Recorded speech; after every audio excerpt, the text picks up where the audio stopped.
video, I'm going to share a really great flight hack that I've just learned today. We're going from Melbourne to Hong Kong return later this year, and as we've discovered, flights are pretty expensive to Hong Kong.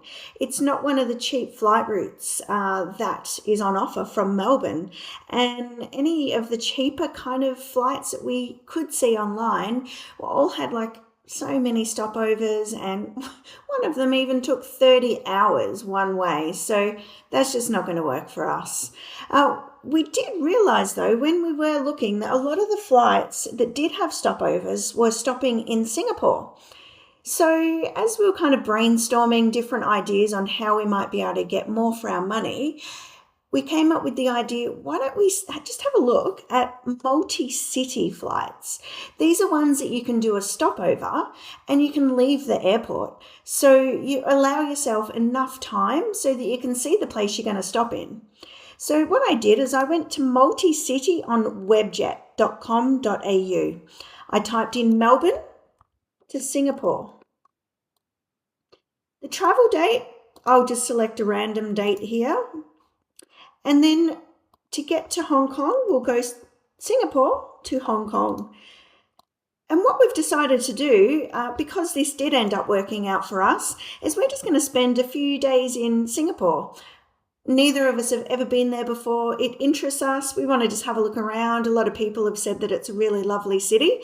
So if we arrive, say, on Thursday, the 12th of June, give ourselves the weekend and then go to Hong Kong on the Monday. Then from Hong Kong, we'll spend a little bit of time there and come back to Melbourne. Maybe another week in Hong Kong and search flights. For the purposes of this, showing you what we did, I'm just putting in one passenger. And as I said before, I have just randomly selected dates. So yeah, just take that in mind and into consideration if you are looking. One important thing to look here too is it gives you 29 minutes just to have a really good look around.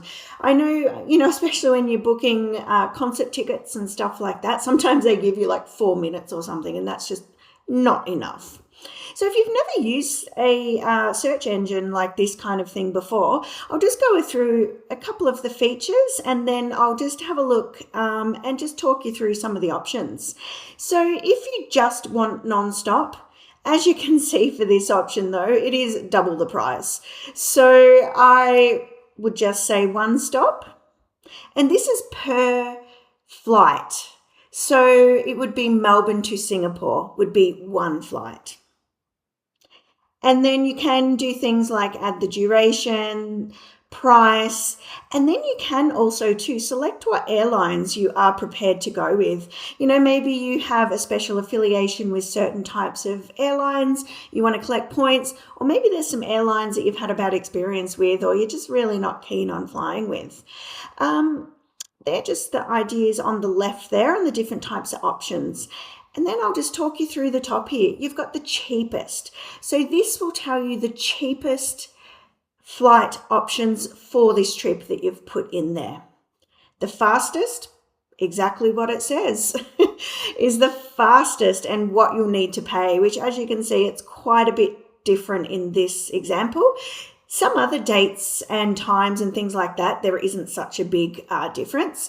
And then you've got the best. It kind of takes into consideration both the fastest and the cheapest and just gives you what it considers to be the best. Some other things to consider is you do mix and match airlines. So you can either choose to do that or to not do that with this option. And then basically it's just a matter of looking at the different options that it's giving you.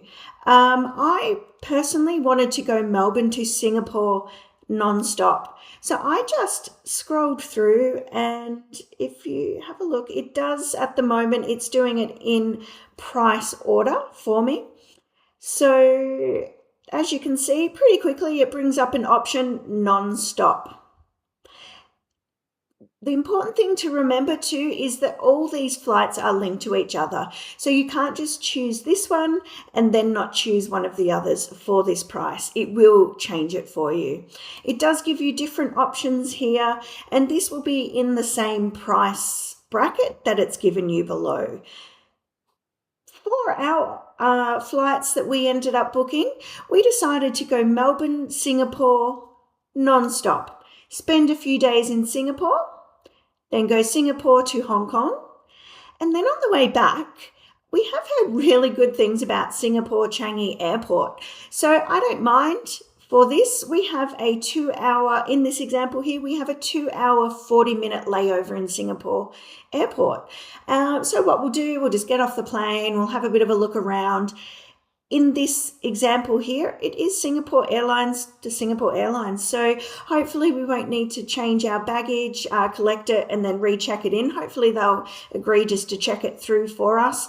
Even if they don't, it's the same airline, so it will be a lot easier. So that is another thing to take into consideration.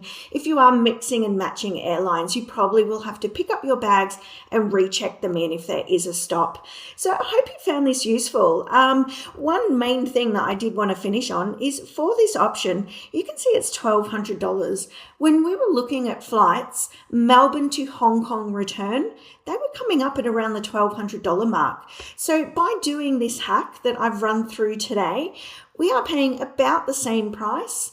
So it isn't a hack that will save you money, but what it's doing is giving us an opportunity to go visit another city that we did have on our wish list anyway. So I hope you found this helpful, and please comment below if you do find this kind of information helpful. And if you've got any other flight hacks you want to share, definitely chuck them below in the comments, and I'd love to hear from them. I'm always after ways to save money or just make my money work better for me. All right, have a great day, and thanks for watching this video.